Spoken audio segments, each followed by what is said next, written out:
নবীজির হুঁশ হয়েছে, তাকায় দেখেন হযরত জিবরাইল দাঁড়ানো। হযরত জিবরাইল নবীজির চেহারা মোবারকের দিকে তাকায় বলেন, আসসালামু আলাইকা ইয়া রাসূলুল্লাহ। আল্লাহ আপনাকে সালাম বলেছেন, আর আল্লাহ পাক জানতে চেয়েছেন আপনার মুখে আপনি কেমন আছেন। আল্লাহ জানেন আপনার অবস্থা কি, তারপরেও আপনার মুখে শুনতে চেয়েছেন আপনি কেমন আছেন। নবীজি বলছেন, জিবরাইল বড় কষ্টে আছি, বড়ই যন্ত্রণা, বড়ই কষ্ট। হযরত জিবরাইল বলছেন, ইয়া রাসূলুল্লাহ, আজকে এক নতুন ফেরেশতা আমি সাথে করে নিয়ে এসেছি। এই ফেরেশতা পৃথিবীর কোন নবী অথবা কোনো মানুষের কাছে যাওয়ার জন্য অনুমতি চায় না, আজ আপনার কাছে অনুমতি ভিক্ষা চায় কাছে আসার জন্য। ওই ফেরেশতার নাম হচ্ছে মালাকুল মউত। হযরত মালাকুল মউত বলেন, ইয়া রাসূলুল্লাহ, এই পৃথিবীতে আদম আলাইহিস সালাম থেকে নিয়ে পর্যন্ত কোন মানুষের জান কবজের জন্য আমার অনুমতি চাওয়া লাগে নাই, আর কোনোদিন লাগবে না। আজ আমি আসার সময় আল্লাহ বলেছেন আপনার জান কবজের জন্য আমি যেন আপনার কাছে অনুমতি ভিক্ষা চাই।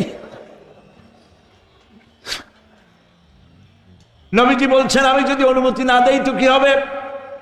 হযরতে মালাকুল মউত বলছেন, ইয়া রাসূলুল্লাহ, অনুমতি যদি না দেন আমি ফেরত চলে যাব, আমাকে সেভাবেই বলা হয়েছে। হযরতে জিবরাইল বলেন, ইয়া রাসূলুল্লাহ, হে আল্লাহ রাব্বুল আলামিন আপনার দিদারের ইন্তজার করতেছে।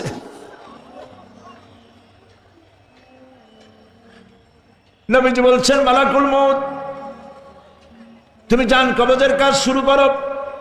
আল্লাহ রাব্বুল আলামিন কোরআনে কারীমের মধ্যে বলেছেন, আল্লাযী খালাকাল মাউতা ওয়াল হায়াতা লিয়াবলুয়াকুম আইয়ুকুম আহসানু আমালা। আমি পরীক্ষার জন্য এই জীবন দিয়েছি, তোমাদেরকে পরীক্ষা হবে। এই পরীক্ষা, জীবন আর মৃত্যু দুটো জিনিস দিয়েছি পরীক্ষা করার জন্য। এই পরীক্ষার জন্য তোমরা পাস করতে পারো। পরীক্ষা আসছে, এখন প্রশ্নপত্র সব ফাঁস করে দেওয়া হয়েছে। প্রশ্নগুলি সঠিকভাবে আদায় করুন, প্রশ্নগুলি পড়ুন এবং জীবনটাকে সেইভাবে গড়ুন। নামাজটা সহি করে আদায় করুন। বহু মুসলমান আছে নামাজই পড়ে না, নামাজ পড়তে জানেও না। নবী করিম সাল্লাল্লাহু আলাইহি ওয়াসাল্লাম বলেছেন, সাল্লু কামা রাআইতুমুনি উসাল্লি, নামাজ পড়ো সেইভাবে যেভাবে আমাকে তোমরা পড়তে দেখো। সুবহানাল্লাহ। আর রাসূলুল্লাহ কেমনে নামাজ পড়তেন? এইটা বর্তমান বিশ্বের শ্রেষ্ঠ হাদিস বিশারদ আল্লামা নাসিরউদ্দিন আলবানী তিনি ইন্তেকাল করেছেন। আল্লাহ পাক তাকে জান্নাতুল ফেরদাউসের মেহমান বানায়নি, বলেন আমি। তার লেখা বই আছে রাসূলুল্লাহ সাল্লাল্লাহু আলাইহি ওয়াসাল্লামের নামাজ, বইয়ের নাম রাসূলুল্লাহ সাল্লাল্লাহু আলাইহি ওয়াসাল্লামের নামাজ। ছোট্ট একটা বই। এই বইটা আপনারা কিনবেন। এই বইটা যেভাবে লেখা আছে নামাজ সেইভাবে পড়বেন। নামাজ রাসূল করিম ঠিক যেভাবে পড়েছেন ওইভাবেই লেখা আছে। আপনি আন্দাজে পড়লে হবে না, টুকুর টাক্কুর করে কয়েকটা সেজদা দিলেই হবে না।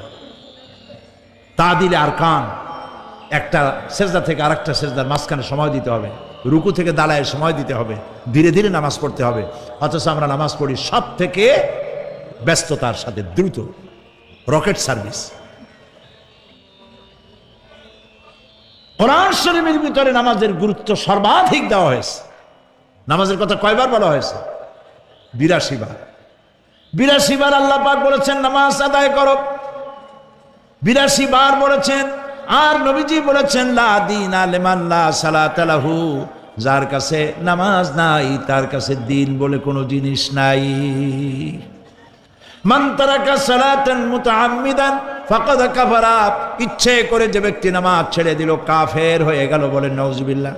কিয়ামতের দিন, বুখারী শরীফের হাদিস, আল্লাহ পাকের নবী বলেছেন, কিয়ামতের দিন সর্বপ্রথম আল্লাহ জিজ্ঞেস করবেন, বান্দা নামাজ পড়ছো কিনা?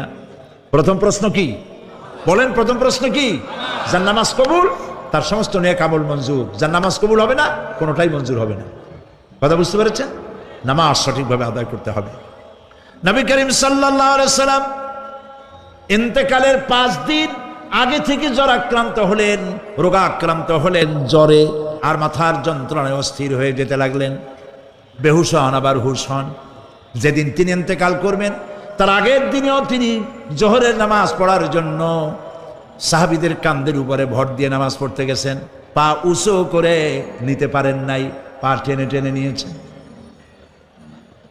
তিনি সেখানে খুতবা দিলেন, বললেন, ও আমার উম্মতেরা, এই পৃথিবীতে আল্লাহ রাব্বুল আলামিন তার এক বান্দাকে পৃথিবীর সব জাগতিক সম্পদ দিতে চেয়েছিলেন, কিন্তু সেই বান্দা সব জাগতিক সম্পদকে উপেক্ষা করে আল্লাহর সঙ্গে দিদার করা বেশি পছন্দ করেছেন। কেউ কিছুই বুঝলো না। হযরত আবু বকর রাদিয়াল্লাহু তাআলা আনহু খুব কাঁদতে লাগলেন। তিনি বুঝতে পেরেছেন যে এই পৃথিবীতে সমস্ত সম্পদ দিতে চেয়েছিলেন আল্লাহ যাকে, তার নাম বিশ্বনবী। তিনি সবগুলি উপেক্ষা করে আল্লাহর সঙ্গে দিদার করা বেশি পছন্দ করেছেন। আমরা অতি তাড়াতাড়ি নবীজি থেকে নবীর এতিম হয়ে যাব। পরের দিন ইশার নামাজের রক্ত হলো, আজান হয়ে গেল, মসজিদে মুসল্লিরা ভরে গেছে, সাহাবায়ে কেরাম সব এসে গেছেন। হুজুরের জন্য বহুক্ষণ অপেক্ষা করার পর হযরতে আবু বকর রাদিয়াল্লাহু তাআলা আনহু তিনি ইমামতির জায়গায় দাঁড়ায় গেছেন। নবীজি বেহুশ অবস্থায় ছিলেন ঘরের মধ্যে। হুশ আসার পর তিনি হযরত আয়েশাকে বললেন, আয়েশা, মসজিদে নববীতে এখন কি হতেছে? তিনি বললেন, নামাজ হচ্ছে। লোকেরা আপনার অপেক্ষা করেছে, কিন্তু আপনাকে না পাইয়া দীর্ঘক্ষণ অপেক্ষা করার পর আপনাকে না পেয়ে আমার বাবার ইমামতিতে তারা নামাজ পড়তেছে, কিন্তু মুসল্লিদের মধ্যে কান্নার রোল পড়ে গিয়েছে। তাদের ধারণা হয়েছে নবীজির জায়নামাজে যখন হযরত আবু বকর দাঁড়ায় গেছে, নবীজির পিছনে নামাজ পড়া আর আমাদের কিসমতে হবে না। নবীজি বলছেন, আয়েশা রে, মসজিদে নববীর দিকের দরজাটা খুলে দাও, আমি নামাজের দৃশ্য দেখতে চাই। দরজা খুলে দেওয়া হলো। নবীজি কোন রকম মাথা উঁচু করে মসজিদে নববীতে নামাজের দৃশ্য নিজে অবলোকন করে আবার শুয়ে পড়লেন। হযরত আয়েশা লক্ষ্য করে দেখেন নবীজির চোখের পানি দিয়ে কোনা দিয়া পানি বেয়ে বেয়ে পড়ছে। হযরত আয়েশা প্রশ্ন করলেন, ইয়া রাসূলুল্লাহ, নামাজের দৃশ্য দেখি কাঁদছেন কেন? হুজুর বলেন, আয়েশা রে, এটা কোনো দুঃখের পানি নয়, আমি কাঁদতেছি এই জন্যে, এই নামাজের জামাত কায়েমের জন্য তায়েফের ময়দানে অনেক রক্ত ঝরেছে, আবার উহুদের ময়দানে দান দান শহীদ হয়েছে, সাহাবায়ে কেরাম জীবন দিয়েছে। আজ আমি দেখতে পেলাম আমার উম্মতেরা জামাতে নামাজ পড়ছে। আমার ধারণা হলো ভবিষ্যতে কিয়ামত পর্যন্ত আমার উম্মতেরা এইভাবে জামাত বন্দী হয়ে নামাজ আদায় করবে। নবীজি আবার বেহুশ হয়ে পড়লেন। মসজিদে নববী থেকে আজ আর কেউ বাড়ি যায় না, সবাই কান্দে। আজ রাত বোধহয় নবীজি কাটাবেন না। মেয়েরা কাঁদতেছে, সাহাবায়ে কেরাম কাঁদতেছেন, আজওয়াজে মুতাহারাত তারা কাঁদতেছে। নবীজির আবার হুশ হলো, তাকায় দেখেন ঘরের মধ্যে কান্নাকাটি, মসজিদে নববীতে কান্নাকাটি। সব থেকে বেশি কাঁদতেছেন মা ফাতেমা। নবীজি হযরত ফাতেমার কান্না দেখে ইশারা করলেন, কাছে আয়। হযরত ফাতেমা রাসূলের কাছে গেলেন। নবীজি কানে কানে কি যেন বললেন, কান্নাটা বন্ধ হয়ে গেল। হযরত আয়েশা জিজ্ঞেস করলেন, মা, তোমার আব্বা তোমার কানে কি বললো আর কান্না বন্ধ হয়ে গেল? হযরত ফাতেমা বলে, আম্মাজি, আমার আব্বা আমাকে বললেন, মা ফাতিমা, তোমার কান্না আমার বরদাস্ত হয় না, কেঁদো না, আমি মৃত্যুর পরে সকলের আগে তোমার সাথে আমার দেখা হয়ে যাবে। হযরত ফাতেমা বলছেন, আম্মাজি, আমি বুঝতে পেরেছি আমার আব্বার এই কথার অর্থ কি। নবীজির ইন্তেকালের পরে আত্মীয় স্বজনের মধ্যে সবার আগে আমার মৃত্যু হবে, আর আমার পিতার সাথে আমি মিলিত হতে পারবো। রাত যখন শেষ হয়ে এলো, নবীজির হুশ হয়েছে। তাকায় দেখেন হযরত জিবরাইল দাঁড়ানো। হযরত জিবরাইল নবীজির চেহারা মোবারকের দিকে তাকায় বলেন, আসসালামু আলাইকা ইয়া রাসূলুল্লাহ। আল্লাহ আপনাকে সালাম বলেছেন, আর আল্লাহ পাক জানতে চেয়েছেন আপনার মুখে আপনি কেমন আছেন। আল্লাহ জানেন আপনার অবস্থা কি, তারপরেও আপনার মুখে শুনতে চেয়েছেন আপনি কেমন আছেন। নবীজি বলছেন, জিবরাইল, বড় কষ্টে আছি, বড়ই যন্ত্রণা, বড়ই কষ্ট। হযরত জিবরাইল বলছেন, ইয়া রাসূলুল্লাহ, আজকে এক নতুন ফেরেশতা আমি সাথে করে নিয়ে এসেছি। এই ফেরেশতা পৃথিবীর কোন নবী অথবা কোনো মানুষের কাছে যাওয়ার জন্য অনুমতি চায় না। আজ আপনার কাছে অনুমতি ভিক্ষা চায় কাছে আসার জন্য। ওই ফেরেশতার নাম হচ্ছে মালাকুল মউত। হযরতে মালাকুল মউত বলেন, ইয়া রাসূলুল্লাহ, এই পৃথিবীতে আদম আলাইহিস সালাম থেকে নিয়ে পর্যন্ত কোন মানুষের জান কবজের জন্য আমার অনুমতি চাওয়া লাগে নাই, আর কোনোদিন লাগবে না। আজ আমি আসার সময় আল্লাহ বলেছেন আপনার জান কবজের জন্য আমি যেন আপনার কাছে অনুমতি ভিক্ষা চাই। নবীজি বলছেন আমি যদি অনুমতি না দেই তো কি হবে? হযরতে মালাকুল মউত বলছেন, ইয়া রাসূলুল্লাহ, অনুমতি যদি না দেন আমি ফেরত চলে যাব। আমাকে সেভাবেই বলা হয়েছে। হযরতে জিবরাইল বলেন, ইয়া রাসূলুল্লাহ, হে আল্লাহ রাব্বুল আলামিন আপনার দিদারের ইন্তজার করতেছে।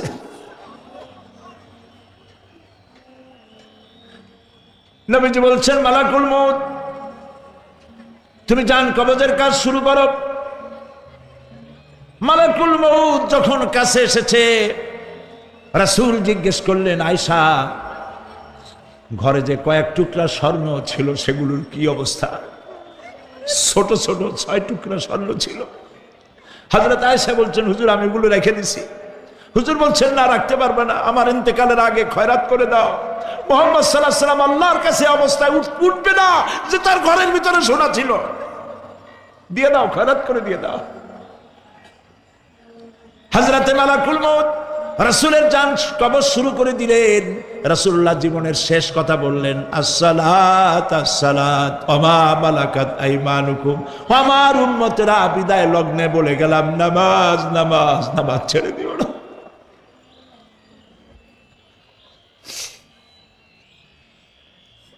প্রিয় ভাইরা, নবী করিম সাল্লাল্লাহু আলাইহি ওয়াসাল্লাম জীবনের শেষ কথা বলে গেছেন নামাজ। সেই নামাজে আমাদের যত সব অবহেলা, স্ত্রীকে নামাজ পড়ান, বউকে নামাজ পড়ান, ছেলে মেয়েকে নামাজ পড়ান। দোকানদার ভাইরা যখন আজান হয়ে যাবে দোকান বন্ধ করে দেন। আপনি আপনার কর্মচারীরা নামাজ পড়তে যান। যতটুকু সময় নামাজ পড়তে গেছে এই সময় বিক্রি করলে যা লাভ হইতো এরপরে বিক্রি করলে আল্লাহ 10 গুণ বেশি বরকত দিতে পারেন। পারেন কিনা? পারেন কিনা? পারেন। আল্লাহর বিশ্বাস করেন, আল্লাহ আপনার বরকত দিবে। আপনার কর্মচারী, দোকানদারে, বাড়ি ঘরে স্ত্রী পুত্র পরিজন যারা আছে সবাইকে নামাজি বানান। নামাজি বানাবার জন্য চেষ্টা করেন। নামাজ রোজা ইত্যাদি করুন। মিথ্যা বলবেন না, ওজনে কম দিবেন না, খাদ্যে ভেজাল দিবেন না, ঘুষ খাবেন না, ঘুষ দিবেন না, মানুষের উপর অত্যাচার করবেন না, কাউকে কষ্ট দিবেন না। মানুষ যেন আপনার ব্যবহারে কষ্ট না পায়। আল্লাহ পাক বলেছেন, ওয়াকুলু লিন্নাসি হুসনা, মানুষের সাথে সুন্দর সুন্দর কথা কও। নবী করিম সাল্লাল্লাহু আলাইহি ওয়াসাল্লাম বলেছেন, মানুষের সাথে যদি হাসি মুখে কথা বলো একটা সদকা দেওয়ার সমান সওয়াব হয়ে যাবে। মানুষকে ভালোবাসো, গরিবদের ভালোবাসো, তাদের অর্থ করি দাও, পয়সা করি দাও, তোমার যা আছে দিতে থাকো। কুয়ার পানি যত উঠাবেন তত কুয়ার পানি ভালো থাকবে, আর পানি উঠাবেন না কুয়ার পানি পচে যাবে। এই জন্য আল্লাহর রাস্তায় পয়সা যত ইনকাম হচ্ছে খরচ করতে থাকেন, আল্লাহ পাক দিতে থাকবেন। আল্লাহ পাক বলেছেন যে সদকার মালকে আল্লাহ বৃদ্ধি করে দেন, আর দান সদকা যারা করে না, যাকাত দেয় না, তাদের মালকে আল্লাহ ধ্বংস করে দেন, হালাক করে দেন। এগুলোর দাম নাই, অশান্তি বাড়বে। বউ কথা শুনবে না, সন্তানাদি কথা শুনবে না, মামলা মোকদ্দমা, অশান্তি আর অশান্তি। লোকেরা বলে হায়াত বাড়ে, হায়াত তো বাড়ে না। হায়াত কি হয়? জন্মের পরের থেকে আমার জন্য রিজার্ভ আছে যতটুকুন, 50 বছর বাঁচবো, 60 বছর বাঁচবো, যতটুকুন হায়াত আমার জন্য নির্ধারিত করা আছে, নির্ধারণ করা আছে, প্রতিদিন একদিন একদিন করে কমে যেতেছে। এজন্য আমি বলি, আমার বাড়িতে যে ঘড়িটা আছে, এই ঘড়িটা বেলা 1টার সময় ঢং করে একটা আওয়াজ দেয়, শ্রোতাকে শুনিয়ে দেয়, বাড়িওয়ালা তোমার জীবনের মূল্যবান হায়াত থেকে 1 ঘন্টা কমায়া দিলাম। 2টার সময় 2টা ঘন্টা লাগায় শোনায় দিল, বান্দারে তোমার জীবনের মূল্যবান সময় থেকে 2টি ঘন্টা কমে গেল। এমনি করে দিন গেল, মাস গেল, বছর গেল, আমাদের হুঁশ হলো না। সময় চলে গেল তাস খেলে খেলে, সময় চলে গেল আমাদের খেলাধুলা করে, শয়তানি বদমাশি করে। সময় কতটুকুন পেলাম? কিয়ামতের দিন, বিচারের দিনটা যেটা হবে, আল্লাহ রাব্বুল আলামিন বলেন বিচারের দিনটাই লম্বা হবে 50 আলফা সানা মিম্মা তাউদ্দুন। বিচারের দিনটা লম্বা হবে কত বছর? 50,000 বছর। কত বছর? দুনিয়ায় যেভাবে তুমি হিসাব করো, দুনিয়ার গণনা অনুযায়ী হাসরের বিচারের দিনটা হবে 50,000 বছরের মতো লম্বা। এক কিতাবে দেখেছি তিনি লিখেছেন হিসাব করে কিয়ামতের ওই দিনটার হিসাবে 50,000 বছর একটা দিন লম্বা, ওই হিসাবে পৃথিবীতে যারা 60 বছর বাঁচলো সেজন্য আখেরাতে 2 মিনিট দুনিয়ায় বাঁচলো। চিন্তা করেছো? মাত্র 2 মিনিট। 60 বছর যারা হায়াত পেল 2 মিনিট বাঁচলো। এই 2 মিনিটের জন্য কত হাঙ্গামা, কত মারধর, কত সন্ত্রাস, ক্ষমতার জন্য লড়াই, ফ্যান করেঙ্গে ত্যান করেঙ্গে, লাঠিকে আমদার মুগুর ভরেঙ্গে, শক্তির ঠেলায় অস্থির।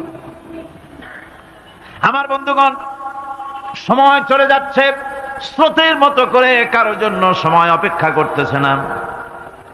আমাদের মৃত্যু প্রতি মুহূর্তে কাছে চলে আসতেছে। এই জন্য শায়ের বলেছেন, আগাহ আপনি মৌত সে কোই বশর নেহি, আগাহ আপনি মৌত সে কোই বশর নেহি, সামা সো বরস কে হ্যাঁ পল কি খবর নেহি। মৃত্যু সম্পর্কে আমাদের কারো জানা নাই, যে কোনো মুহূর্তে মৃত্যু আমাদের কাছে এসে যেতে পারে। মৃত্যু সম্পর্কে কিছুই জানা নাই, অথচ প্রতি মুহূর্তে আমরা মৃত্যুর দিকে গিয়ে চলছি। মাল সামান 100 বছর কি ধরে খাবো তাও জমা করে রেখেছি, কিন্তু এক মুহূর্তের খবর নাই। মাহফিলে এসেছি, বাড়ি যেতে পারবো নিশ্চয়তা নাই। আছে? বলেন আছে? আপনি বাড়ি যাও ভালো, বসেছেন, দাঁড়াতে পারবেন, এই নিশ্চয়তা আছে? নাই। সুতরাং সূরার যে সময়ের উপরে কসম করে মূলত সময়ের অপরিসীম গুরুত্ব সম্পর্কে আল্লাহ পাক মানুষকে বুঝাই দিতেছেন। সময়ের দাম দাও। আমাদের সময় চলে যায় গান শুনতে শুনতে, আশ্চর্য মলম বিক্রি করা দেখতে দেখতে, তাস পাশা খেলতে খেলতে সময় চলে যায়, কেউ খেয়াল করে না। সময় বলতে অতীত কালও হতে পারে, আবার বর্তমানও হতে পারে। আর বর্তমান কাল কোনো কালই না। বর্তমান কাল কোনো কাল নয়। প্রতি মুহূর্তে ভবিষ্যৎ এসে বর্তমান হয়, আর প্রতি মুহূর্তে বর্তমান কি হয়? অতীত হয়ে যায়। বর্তমান কাল বলে কোনো কাল নেই, প্রতি মুহূর্তে অতীত হয়ে যাচ্ছে। এই যে আমি মাহফিলে বসছিলাম প্রথম এসে, ওইটা কি এখনো বর্তমান আছে? এই যে বর্তমান কথা বলছি, এটা অতীত হয়ে যাচ্ছে। সুতরাং বর্তমান কাল নাই। আল্লাহ পাক অল আসরের সময়ের কসম করে বলছেন। যদি আমরা চিন্তা ভাবনা করি তাহলে আমরা লক্ষ্য করব আমাদের আসল মূলধন সময়। আসল মূলধন কি?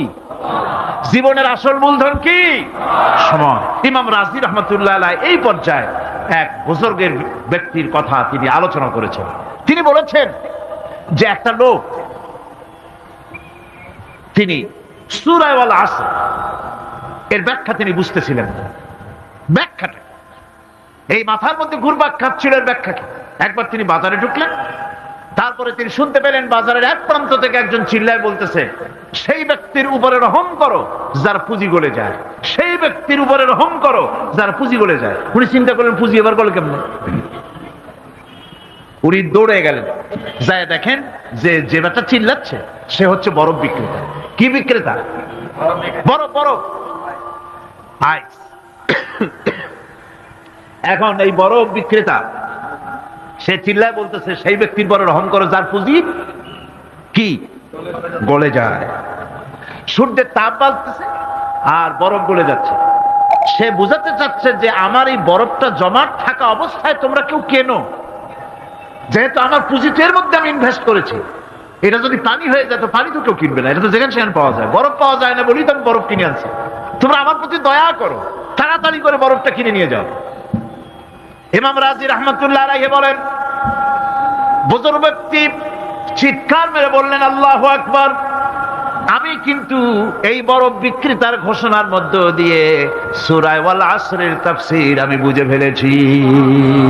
তার মানে হলো বরফ বিক্রেতা যেভাবে বলতেছে সেই ব্যক্তির উপরে রহম করো যার পুঁজি গলে যায়, আমারও তো একটা পুঁজি আছে, ওই পুঁজির নাম হায়াত। প্রতি মুহূর্তে আমার পুঁজি তো গলে যেতেছে, আমার পুঁজি তো গলে যায়, প্রতি মুহূর্তে কমে যেতেছে। আহারে, এই পুঁজি যে গলে গেল ধরে রাখতে পারলাম না, এই জন্য কিছুই তো করতে পারি নাই। সূরা আল আসরের ভিতরে মানুষের আয়ুষ্কাল দেওয়া হয়েছে, বরফ গলে যাওয়ার মতো দ্রুত সে আয়ু কমে যাচ্ছে। একে যদি নষ্ট করে ফেলা হয় ভুল কাজে ব্যয় করা হয়, সেটাই হচ্ছে মানুষের মূল ক্ষতি। মানুষের মূল ক্ষতি। ব্যবসায় ক্ষতিগ্রস্ত হয়েছে, এটা মূল ক্ষতি নয়। স্বাস্থ্য হারাইছে, মূল ক্ষতি নয়। রাজনীতিতে ব্যর্থ হয়েছে, মূল ক্ষতি নয়। জীবনে মন্ত্রিত্ব হারাইছে, মূল ক্ষতি নয়। মূল ক্ষতি প্রতি মুহূর্তে সময় নষ্ট হচ্ছে, এটাই মূল ক্ষতি। ভাইরা, কিয়ামতের দিন জান্নাতীদের কোনো দুঃখ থাকবে না, সকলের দুঃখ থাকবে। জান্নাতীদের কোনো দুঃখ থাকবে নাকি? থাকবে, থাকবে। জান্নাতীদের মনের মধ্যে একটা দুঃখই থাকবে। ভালো করে শুনুন, জান্নাতীদের মনের মধ্যে একটা দুঃখই হবে।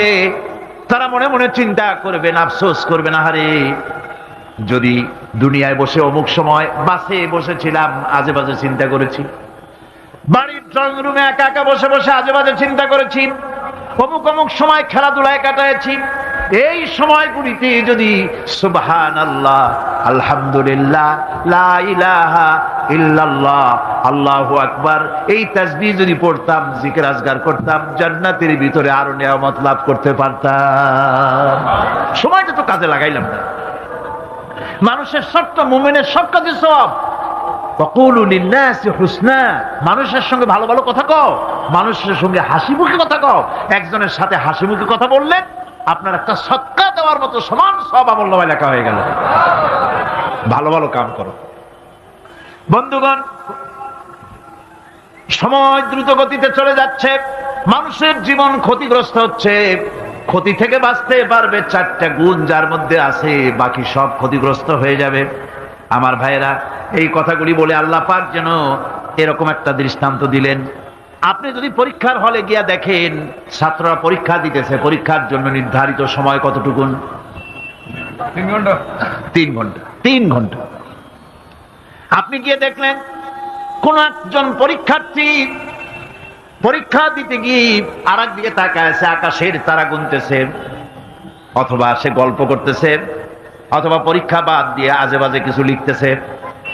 আপনি যেমন তাকে, ওই ছেলেটাকে আনবো না, গাফেল ছেলেটাকে ঘড়ির দিকে তাকায় বলেন, এই ছেলে ওই ঘড়ির দিকে তাকাও, দেখো তোমার সময় কিন্তু চলে যেতেছে, মাত্র 1 ঘন্টা, আর তুমি সময় নষ্ট করতেছ।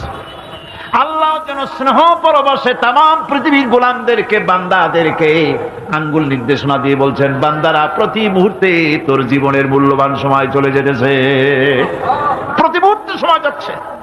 আল ইনসান, ইনসান বলতে শুধু মুসলমান না, ইনসান বলতে কি মুসলমান শুধু না, আল ইনসান মানব মণ্ডলী, বিশ্বের সমস্ত মানুষকে আল্লাহ বলছেন, হিন্দু, খ্রিস্টান, বৌদ্ধ, নাসারা, ইহুদি, মজুসি, মুসলমান, বিশ্বের সব মানুষকে আল্লাহ বলছেন। যেহেতু আল্লাহ স্রষ্টা, মানুষের ব্যাপারে সার্বিক কল্যাণময় কথা কে বলতে পারেন? কে বলতে পারেন? সে আল্লাহ রাব্বুল আলামিন বলছেন, সময় চলে যাচ্ছে, ও পৃথিবীর মানুষেরা।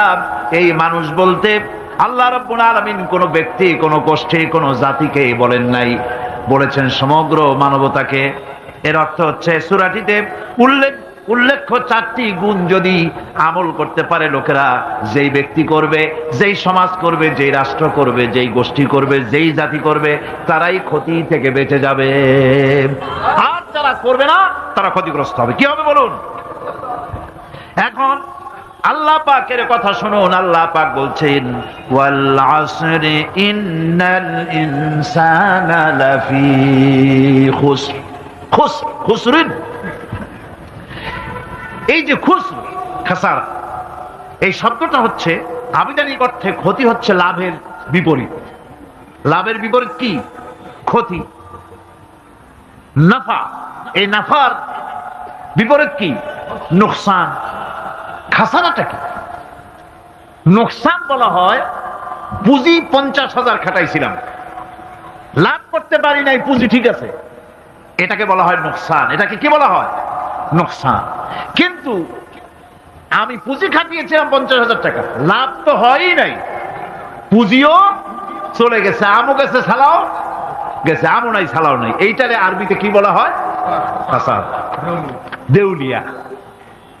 দেউলিয়া হয়ে গেছে। দেউলিয়াটা বোঝেন ভালো আপনারা, দেউলিয়া হয়ে গেছে।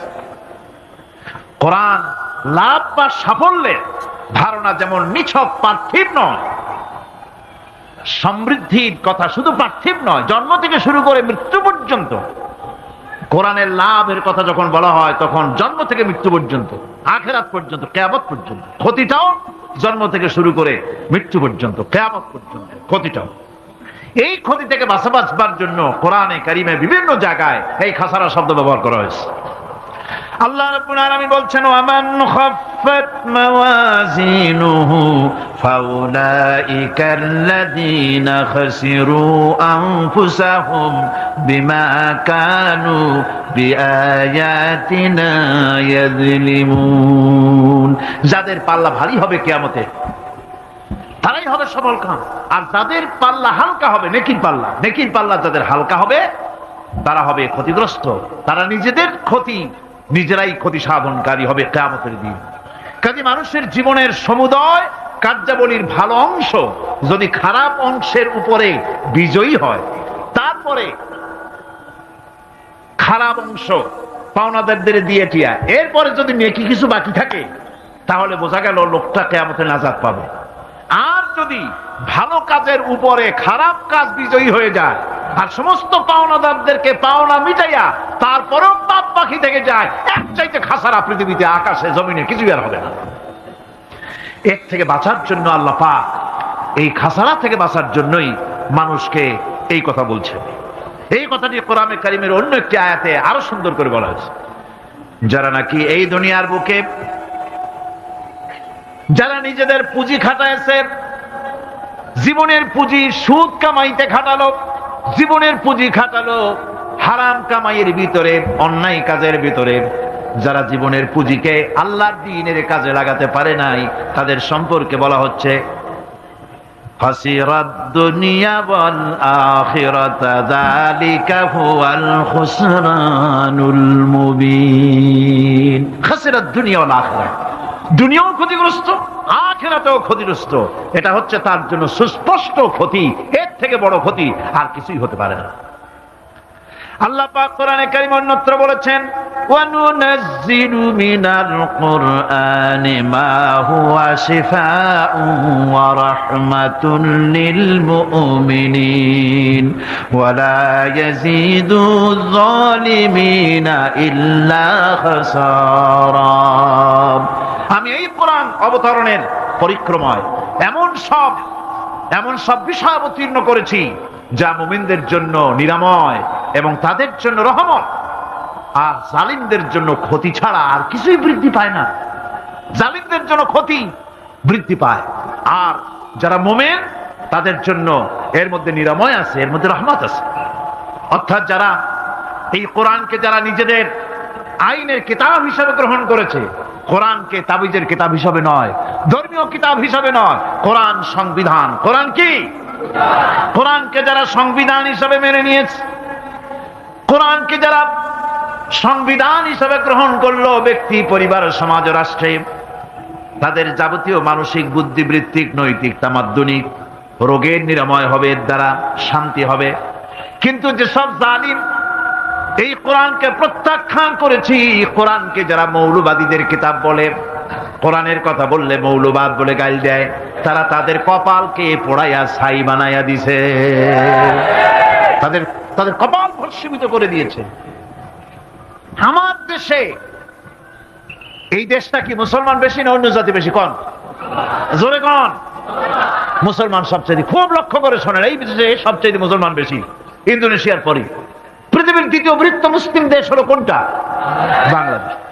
এই দেশে ইসলামরে যত গালি দেওয়া হয়েছে, কোরআনকে যত গালি দেওয়া হয়েছে, আলেমদেরকে যত গালি দেওয়া হয়েছে, রাসূলুল্লাহকে যত গালি দেওয়া হয়েছে, ইসলামী আদর্শকে যত গালি দেওয়া হয়েছে, পৃথিবীতে কোন দেশে এইভাবে ইসলামকে গালি দেওয়া কোথাও হয় নাই। এমনকি আমেরিকার মতো দেশে, ইংল্যান্ডের মতো দেশেও কোরআনের বিরুদ্ধে এত কথা কেউ বলতে সাহস পাবে না, ইসলামের বিরুদ্ধে কথা বলতে সাহস পাবে না, যেহেতু মুসলমানেরা সেখানে পাল্টা আক্রমণ করবে। আজ আমার দেশে মুসলমানের ঘরের সন্তান হইয়া ইসলামের বিরুদ্ধে তারা বক্তব্য রাখে। মৌলবাদ জিকির উঠে গেছে। আমেরিকার প্রেসিডেন্টরা যখন শপথ নেন, প্রেসিডেন্ট হিসেবে ওথ নেন, বাইবেলের উপরে হাত রাখেন আর বলেন এই মহাগ্রন্থকে স্পর্শ করে শপথ নিচ্ছি, আমি আমার চিন্তা চেতনা, আমার মেধা, আমার প্রজ্ঞা সবটা আমার জাতি, আমার দেশকে উন্নয়নের জন্য, এর সমৃদ্ধির জন্য, এর সংরক্ষণের জন্য আমি আমার জীবনকে উৎসর্গ করব। বাইবেলের উপরে স্পর্শ করে এই শপথ তারা নেন। আমার দেশের প্রেসিডেন্ট, প্রধানমন্ত্রী শপথ নেওয়ার সময় কোরআন শরীফের উপরে হাত রাখে যদি, তাহলে বলা হবে বেচারা মৌলবাদী হয়ে গেছে। এটা করা যাবে না। আর যদি কেউ করে সামান্য কিছু, কোরআন না, যদি তসবিহ নিয়েও আসে, তাহলে বুঝতে হবে জাতির সাথে একটা প্রতারণা ছাড়া কিছুই না। কাজেই ধর্মের প্রতি আকর্ষণ একটা ভিন্ন জিনিস। সেই জিনিসকে ছেড়ে যারা দেয় তারাই ক্ষতিগ্রস্ত হয়, আর যারা ধরে রাখে তারা দুনিয়ায় ক্ষতিগ্রস্ত হয় না।